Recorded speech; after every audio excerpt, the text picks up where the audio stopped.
On today's show, we'll discuss how the Ottawa Senators stars led them to a much-needed win in Columbus. And we look ahead to tomorrow's game with our good friend Seth Toupal from Locked On Wild. This is Brady Tkachuk, and you're listening to the Locked On Senators podcast. You're Locked On Senators, your daily podcast on the Ottawa Senators. Part of the Locked On Podcast Network, your team every day. Welcome. You are locked on to the Ottawa Senators. I'm Ross Levitan alongside Brandon Piller, and today's episode is brought to you by FanDuel. Make every moment more and get in the middle of the action this season. Head to FanDuel.com to place your live bets all season long. Today is Friday, December 12th, and Pilsy, did you know that Tim Stützle is now on pace for 38 goals this season after a pair last night? Whew. No, I did not know that. And Ross, one of your hot takes of the season was Timmy was going to hit 40. So he just needs one or two more multi-goal games and then just keep it consistent the rest of the year. And that could look like a nice take for you. And if Timmy keeps shooting the puck like we want him to, I don't see any reason why he can't do it. He had 39 goals a couple seasons ago. I think he gets there. And the shooting the puck, I'm so glad you brought that up because 73 shots on goal leads the Ottawa Senators. He also leads all forwards in shot attempts. So the mentality, which is what we're really crushing him for in the offseason, or at least trying to bang that into his head, shoot the puck, shoot the puck. He knew it. We knew it. Anybody that watches him play knows that he passes up golden opportunities, that he puts himself in with his great creativity and elite edges, great speed. But then it was just a little too much passing. Not this season, especially not recently. Really the moment for me where it clicked, where I was like, we got to talk about this. It wasn't in this game. It was in the last game where he scored that early power play goal where he just ripped it high in the zone and didn't wait for things to set up. He did it again last night. So that kind of, again, made me realize that it was worth a discussion. But I think this is way more important than the fact that he's bumped his faceoff numbers up 10%. That is also good. But the way he's shooting the puck, man, I think I would double down right now. 40 goals to me should be the goal for Tim Stützle to hit at the end of the year. Now, my question to you is, in that season where he had 39 goals, he had 10 power play goals. This year, he has 4. Do you think he will get more than 10 power play goals? Well, I'm glad you didn't bring up the season where he had 1, and it was against the San Jose Sharks. Or the next one where he had 2. Oh, my goodness. Yeah, the power play goals have been a great, great treat from Tim Stützle. Or no, sorry, he had 5, not 2. Okay. My bad. Okay. 5, okay. And he's got 4 this year. Yeah, and 2 in his last 2 games. He's got 3 goals in his last 2 games. He's got 4 points in his last 2 games. And that is a sign that extends throughout the lineup, with Dylan Cousins having 3 assists last night. Drake Batherson is red hot right now. And I want to actually hit on this a little bit and don't deeper. forget Michael Amadio with 3 points as well, too. Woo! That's called depth scoring. 2 points from Claude Giroux on the third line, quote unquote, third line. Those guys, it's almost disrespectful to call Amadio and Giroux members of a third line in the National Hockey League. Giroux's up to 19 points this season. He is making it seem more like an anomaly last year rather than a decline with age, because he has been consistent for the Ottawa Senators in a different role than he's used to. But let's go back to Drake Batherson, because Batherson has been one of the stories of the season for the Ottawa Senators. After missing the first 3 games of the year, he is now the leading scorer on the team, alone in first, 1 point ahead of Tim Stützle. He has had an incredible stretch, and he's really fitting in wherever you put him in the lineup. We saw the great chemistry with Tim Stützle earlier, and now back on a line with Dylan Cousins, he's getting him going. So is there one part of his game that's allowed him to have this offensive success? Or do you just think maybe he's getting a little bit luckier than he did last year, where he also set a career high with 68 points? I don't know if there's one particular part of his game, Ross, that I look at that shows why he's been successful. I just think it's Drake Batherson putting all the pieces of his game together. And I think he's been better defensively too. That's really helped. And he's always been a dual threat guy. Like, he's such a good playmaker, but he can also score. So I just think this is the player Drake Batherson was meant to become. And now he's here.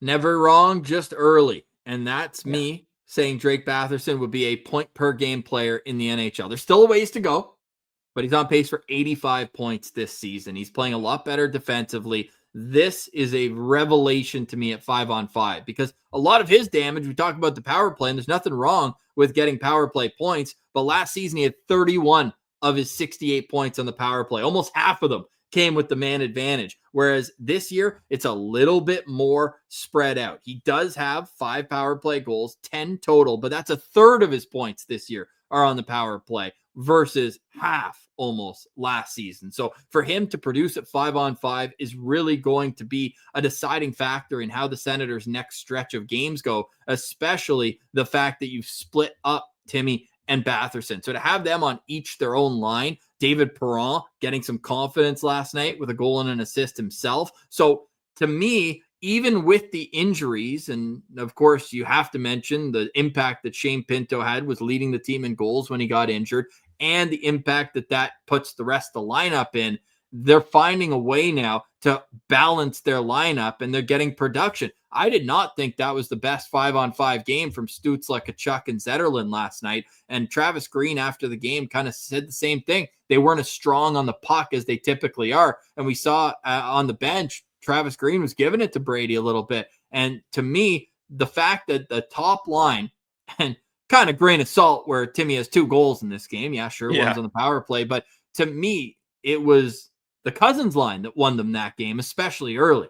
Yeah, big time. Early on in this game, that line was humming. Like they were getting into the zone with ease. They were getting production from all 3 guys. Perron, like you mentioned, goal and assist. Cousins with 3 assists, and then Batherson a goal and 2 assists. So they were really finding ease to produce offensively. And I think all 3 of those guys deserve credit. Imagine having a game with 6 goals where Jake Sanderson is held off the score sheet. Yeah, and it's not like he was held off the ice much. He still played 27 minutes and 17 seconds. Yeah, but him not scoring at all last night, and you still look around the league, and with players that are under 24, so this will still apply to Jake Sanderson next season. He's 23 for this entire year. He leads all under 24 or 24 and under defensemen in scoring with 24 points. It's a 3-way tie for second with 22 points. It's Lane Hudson, it's Matthew Schaefer, and it's Moritz Seider. But for him to be as elite defensively as he is, and then also be able to be the number 1 player in his age group in points as a defenseman, I mean, I have a feeling that it's not going to be a game or 2 more before he gets back on the score sheet. So to be able to do it last night with depth scoring, the second line humming, you mentioned all the points they got. I mean, that was all in the first 15 minutes of the game. They had 3 cookies each. So I just think that in terms of a big win, it's hard to say that in particular when you look at the opponent, Columbus. It was big in terms of making sure that you weren't falling behind them, but it was one that they should have won, and they did. And yeah, Columbus had brutal goaltending at the start of the game. 2 saves on the first 5 shots. Merzlikas, Elvis has left the building. But when you look at what it can do internally for the confidence when you're going on a 3-game trip, to start it out like that and score as many goals last night as they did on the entirety of their 3-game homestand, they have to be having their shoulders back and their chest puffed out a little bit heading into a very tough barn in Minnesota tomorrow. Yeah, and the key for me, Ross, is they found different ways to score, and different guys contributed. Like, it wasn't just the power play show like we saw up against the New Jersey Devils. 5-on-5, they do get a power play goal, and they score an empty netter. Like, it's nice to be able to be like, okay, in all situations, we're finding success offensively. And they're doing it consistently throughout the lineup, at least through that 60 minutes. Sure, Columbus pushed back in the second period. It got a little tighter than I know a lot of Sens fans would have liked, getting it to a 1-goal game, 4-3 after it was 4-1. But they bent, didn't break, and they'll take a 2-point win with them into Minnesota tomorrow. On the other side, we will preview that game from the Senators side. Then for the Wild side, we got our good friend Seth Toupal to join us and look at a Wild team that's really found their game after a horrible start to the season. We'll also ask, is this a spot you get Leevi Merilainen in the lineup? The Finnish Firewall beat Minnesota in both games last season. We'll discuss that next. You're listening to Locked On Senators, your team every day. Today's episode is brought to you by our friends over at FanDuel. NFL Sundays move fast. One big play, and suddenly everything feels different.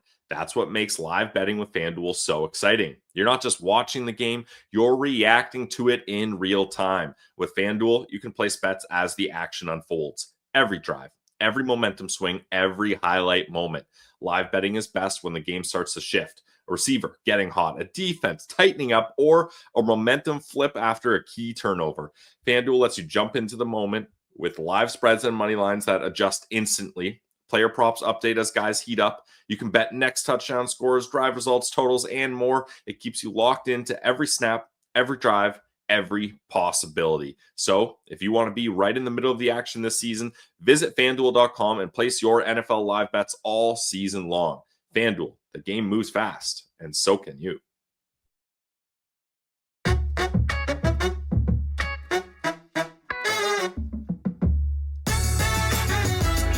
Thank you for making Locked On Senators your first listen of the day, and thank you for making Locked On the #1 sports podcast network. You already live your team every day. Now you can take it up a level and go ad-free. You can join our Everydayer Club and get Locked On Senators podcast with no interruptions, as well as a members-only Discord access and more. All for just $5 a month or $50 a year. You can head to lockedonsenators.supercast.com or just check out the link in our show notes below to learn more. We've also got the All Access tier, which gives you bonus content on the Locked On Podcast Network.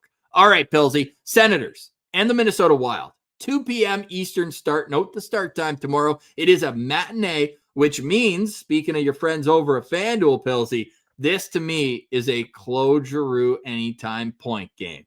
Yeah, I mean, Claude Giroux is my locked-on player for this game. And with the way that Amadio was able to put up 3 points, and Claude Giroux, hey, he got a goal and assist himself. Sure, one was an empty netter, but it looks the same on the score sheet and counts the same in your FanDuel account with the green numbers hitting. So, yes, we will be looking at a Claude Giroux anytime point, anytime goal. And I even, when it's a matinee game, Ross, I like to add a third one in there, Claude Giroux assist as well. So then you can hit on all, like last night, you would have hit on all 3 of those. So that's something to keep an eye out for on FanDuel for matinee games. My play, I've been really having fun with it the last while as the Senators power plays become red hot, is you go multiple players power play point, and it hits usually either none of them or all of them hit at the same time. I always go Stützle, Sanderson, and then either Batherson or Cousins. Right now I'm going Batherson because Cousins is on the second unit, and I just love when it's like Stützle from Sanderson and Batherson, and you're like,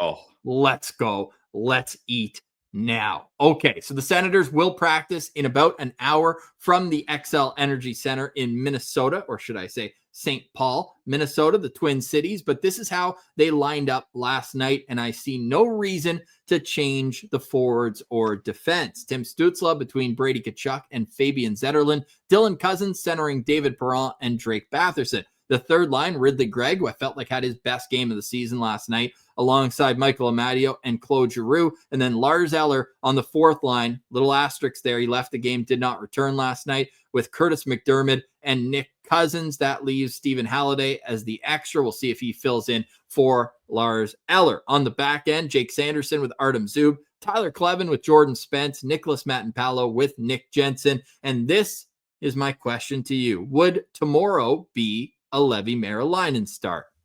Yeah, I think it's a good time to get Leevi Merilainen in there. In 2 games up against the Minnesota Wild in his career, he has won both of them, including a 6-0 win in which he got sent down to the AHL after that one. Kind of crazy.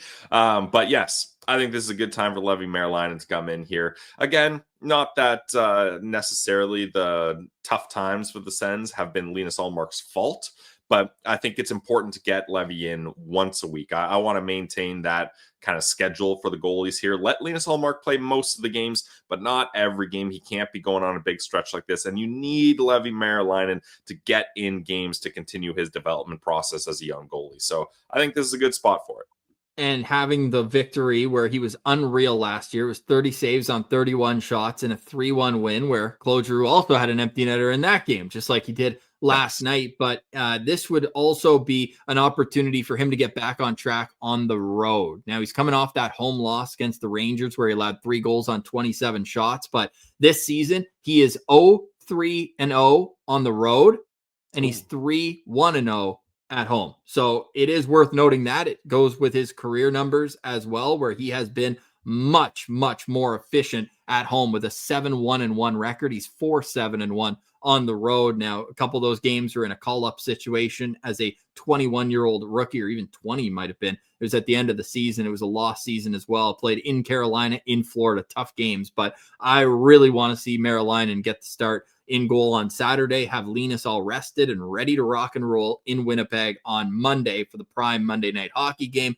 So give me Leevi. Let's get him back in the mix and get his save percentage hopefully back up over 900. He's sitting at an 876 so far this season. My locked on player, yours is Claude Giroux for tomorrow's game. I'm going to go with David Perron. Later in the show, I'll mention, we just chatted with Seth Toupal that he leads all Senators in career points against the Minnesota Wild with 40. Nobody else has more than Claude Giroux's 15. So both are locked on players, wily vets who've been around. Not quite as long as the Minnesota Wild franchise, but man, not a whole lot later either, as they've both been in the league since the mid-2000s. And you also have the 800-point milestone coming up for David Perron. But more importantly than any of that is just seeing that depth scoring throughout the lineup and having Perron up with Cousins and Batherson. I just think that this is his time to prove that he can be a reliable, consistent point producer. He's only got 3 goals this year, Pilsy, and I know that he's not brought in to be a 30-goal guy, but I would like to see him. Oh, right. Okay. I didn't see the added one. I still had last night's previous stats up. So I'm glad you got that one. 4. I need him at 15 this year. I think that would be a real nice number for him at this point in his career. So the on pace conversations that we had with Batherson and Stützle, he's not on pace for 15 yet. He's going to have to up the percentage per game just a little bit. And I would like to see a guy like him go on a bit of a roll here and stack games together where he's contributing offensively. So I'll be keeping an eye on David Perron tomorrow night. And this is actually kind of a big opportunity for David Perron. He's 37 years old in the final year of his contract here. I'm sure now that he's got a young family, that stability is important for him. So if he wants to prove that he should stick around with the Ottawa Senators and that they don't need to go looking for an external solution in their top 6, this is an opportunity for him. So I think there's a lot on the line for David Perron here. Yeah, there is. And I'll give a bonus locked on player. I thought Brady Tkachuk was pretty quiet last night against Columbus. Yeah, that's when you and Martian were talking about how you weren't happy with his play in the postcast. I wasn't really retweeting that was on Thursday. Those thoughts. Or sorry, that was Tuesday. Last night we didn't even mention him at all. Yeah. No, I'm not talking about last night. I'm talking about the previous game where we were heated. Yes. But last night, I have almost no notes in my game notes about him other than when he got high sticked in the third period. Again. So I know the high sticking. It's because he's a podcaster now, Ross. Guys are like, oh, pretty boy podcaster. Let's rough that face up a little on the YouTube. But I think yesterday certainly was a quiet Brady Tkachuk game. But it's not like he was doing anything that negatively affected the team. No. It was just a quiet day at the office for Brady Tkachuk, and we're hoping that is just a one-off and we can see him back producing points because they're going to need him. And we know that he's played well in Winnipeg. He's got his grandpa at the games when he's up here. His mom's side of the family is all from Winnipeg. And you look at what he's been able to do with us boots on the ground. I think he scored in like every game that we've gone to together. He had that big goal against San Jose in the last game we went to last year where they had to win. He comes out in the third, gets him on the board. He scored the game winner the last time you and I were at the game in Winnipeg late in the third period. Had guys chirping us in front of us as well, saying, oh, this is a nothing game for you guys. I said, buddy, you don't understand FanDuel, and every game is the Stanley Cup. And that was a huge one because we had the old parlay going with Brady goal and Sens win in regulation. He got them the victory, and I would love to see him produce some offense as well. We know that Timmy's scoring. We know that Zetterlund's got, 5 goals his last 10 games now, so he's producing. And now Brady, he is producing as well since he's been back. He's coming off a 2-assist performance against the Devils, both, though, on the power play. He does not have an even strength point in the last 4 games. All his offense has come on the power play. His last even strength point was his last goal, which came against the Montreal Canadiens. And I know he'll tell you he's just happy that the Sens found a way to win. He wants to be a leader of this team. And look, the points are still there, 9 points in 10 games. But for his standard and for what he's shown over the course of his 8-year career now, he scores goals. And he's only got one of them in 10 games. So I have a good feeling that Brady Tkachuk's going to find a way to get himself in the goal category either Saturday or Monday. But he ain't coming back to Ottawa with just one goal on the season. So we'll see if Brady can have a big game up against Minnesota. We will not be at the game in Minnesota, but we have in the past, and we got to catch up with our good friend Seth Toupal, who we were with for that game. So fun conversation talking about the Minnesota Wild and who he thinks is a key player on the Ottawa Senators. Always fun to hear opposing fans and what their thoughts are on the Sens. So we'll get to that on the other side. You're listening to Locked On Senators, your team every day. Today's episode is brought to you by our friends over at Monarch. The holidays are amazing, but they can get overwhelming fast. Travel, gifts, parties, year-end expenses. It's really easy to lose track of your money this time of year, and that's exactly why Monarch has been such a game changer for all of us. If you want to keep your finances under control this holiday season, you need to be using Monarch. They were rated Wall Street Journal's best budgeting app of 2025. Monarch is the all-in-one personal finance tool that brings your entire financial life together in one clean, simple dashboard. The holiday spending category can be a lifesaver. You can see exactly what's left in your gift and travel budget in real time. In minutes, you can check your net worth, link all your accounts, and keep track of contributions before deadlines. And it's great for couples, shared dashboards, shared goals, and fewer, wait, how much did we spend conversations? So don't let financial opportunities slip through the cracks, guys. Use code LOCKEDONNHL at monarch.com in your browser for half off your first year. That's 50% off your first year at monarch.com with code LOCKEDONNHL. All right, Pillsy, we have a very special guest jumping on here to discuss the Minnesota Wild. Who better than the host of Locked On Wild? It is Seth Toupal, a very good friend of the show. Seth, what's going on, man? Been a while. Fellas, what is happening? I even wore Sens colors today. As you can see, I am repping the Richmond Flying Mummies of the Northwoods League.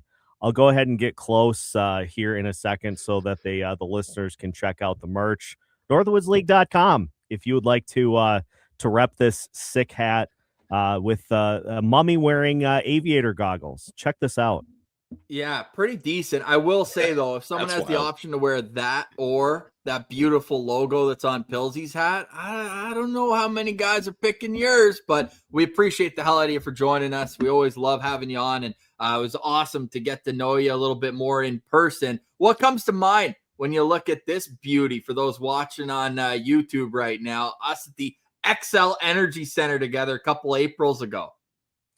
Boy, that was I remember that game being just quite a battle between the two, and the fact that on a Tuesday night we turned it into a fun one Tuesday night, and then into Wednesday too. Just why not middle of the week have a good time with it.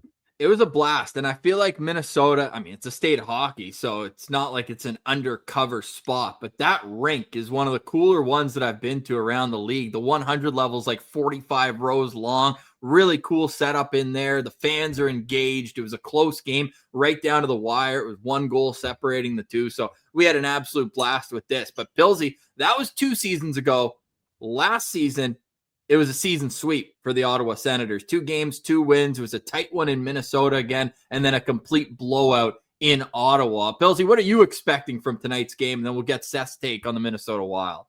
Well, first, I'm expecting the Ottawa Senators to dominate in the faceoff dot. We were talking before we hit record that that's one of the most lopsided stats between these two teams. The Sens near the top of the league in faceoff percentage, and the Minnesota Wild lower near the bottom of the standings when it comes to faceoffs, and some inexperienced guys in the middle for the Wild here, and especially like Seth, you got to be one of those fans of a team where you hear other fans complaining about injuries and you're like, I'm not hearing it for a second, because the Wild have some major gaps in their lineup.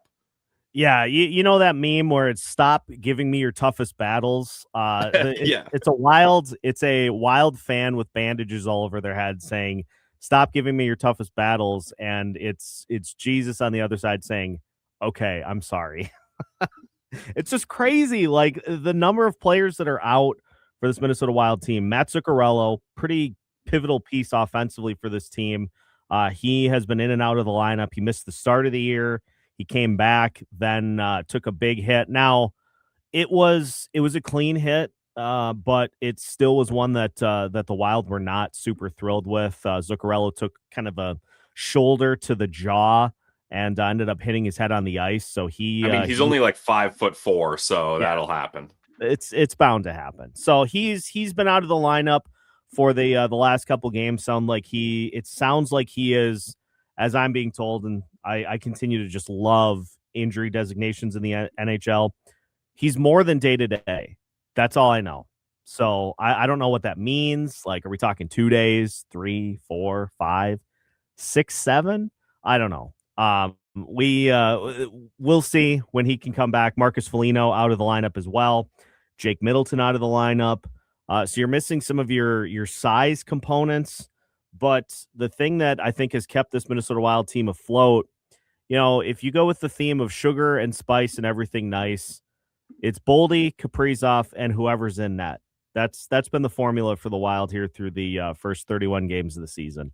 And let's look at how the Wild are expected to line up for tomorrow's game against the Ottawa Senators. This is subject to change. The Minnesota Wild just calling up defenseman David Jiricek as a player was banged up in their 5-2 win over the Dallas Stars. The Wild are coming off back-to-back wins, beating Seattle on the road 4-1 in their previous game. Looking at an all-Russian line at the top with Danila Yurov centering Kirill Kaprizov and #Sens Abroad, Vladimir Tarasenko. The second line is Joel Eriksson Ek with Marcus Johansson and Matt Boldy. Third line, Ryan Hartman with Yakov Trenin and Liam Ogren. And the fourth line is Nico Sturm with Ben Jones and I almost said Lance Pitlick. Sens fans from the late 90s will remember him, but Tyler Pitlick, it is his nephew. On defense, Jonas Brodin with Brock Faber, Damon Hunt with Jacob Spurgeon.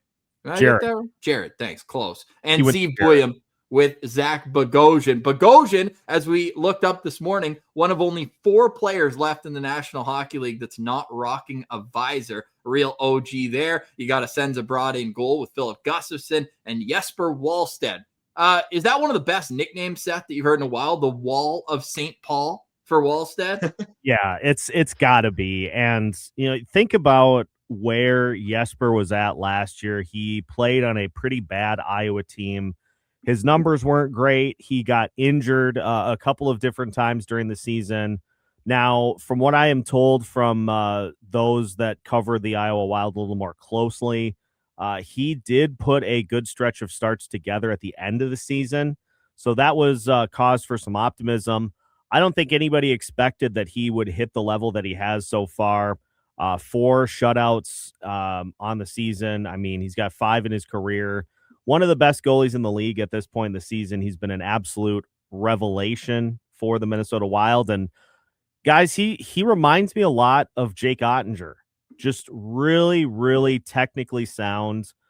It takes a lot to move him off of his positioning. And that's really the only way that you're going to beat him most nights. Now, leaky goals here and there, sure. It happens to everybody. But most nights, the only way that you're going to beat him is by pulling him out of his zone, and it's just not something that happens often. And Philip Gustafson, Philly franchise, as we used to endearingly call him, he's got 2 shutouts as well. So the Wild as a team have 6 shutouts already this season. Super impressive, and Ottawa's going to have their hands full getting some goals in on that one. The Sens are without a shutout win so far this season. So you're looking at a team that is looking to get better goaltending in Ottawa than they've had in stretches this season. We might see Leevi Merilainen, who was actually in goal for both games against Minnesota last season, got sent down for the rest of the year after shutting out the Wild. It was his last game of last season once Anton Forsberg and Linus Ullmark got healthy. But with the Minnesota Wild, I think, Seth, you got to be happy with where they're at, because heading into this season, you could have found yourselves in a Vancouver Canucks situation where Kirill Kaprizov's status was unknown, but having him locked up, and sure, people can comment on it's a lot of money. It was really the first bar setter before all those other big contract extensions came in. But how do you feel like that move has settled the rest of the organization into where they are now, which is in a decent spot? I mean, there's still some room for improvement, but a 17-9-5 record, third in the Central Division, you got to be happy with where the team's at right now. Yeah, and especially after the month of October, they were 3-9-3 in the month of October. Just a horrendous start to the season, and they've righted the ship on all fronts. The defense has been great. They are one of the stingiest teams in 5-on-5 scoring. They don't score a ton of 5-on-5 goals themselves, but when you limit opponents, that's a good spot to start. The goaltending's been one of the best tandems in the league.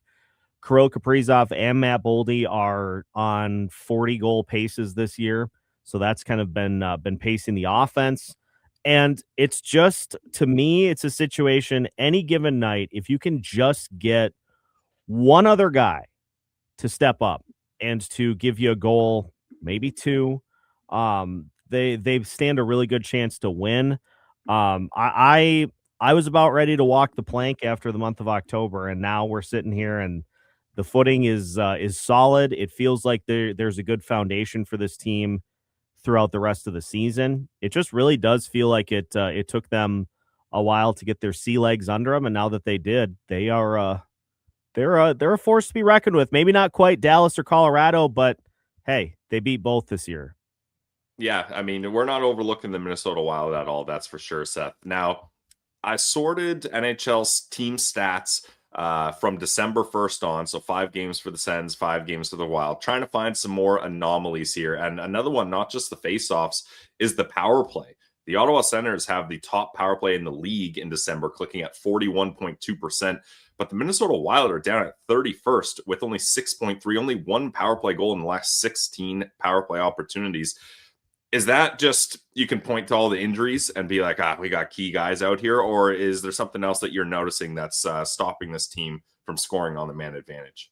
I think it is equal parts the injuries and equal parts them just being a little too predictable when they're on that extra attacker. You know, you put a guy like Zeev Boyum into that quarterback role on the power play, and he brings a lot of elusivity, a lot of good puck handling ability. There have been some turnovers, so that certainly is something that John Hines has been keeping an eye on.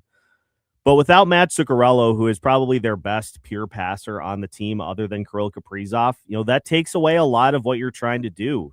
When they're on the power play, the Wild really like that circle-to-circle pass kind of through the crease to set up a one-timer, especially for Matt Boldy. When Zuccarello's not on the ice, you lose that. And once they get those guys back, I think the numbers will rebound for the power play. I was far more concerned heading into the season with the penalty kill, which had been amongst the bottom 5 for the Wilds basically since 2021, 2022. That unit has actually shown some promise this year. So I'm super optimistic that we finally have the penalty kill figured out.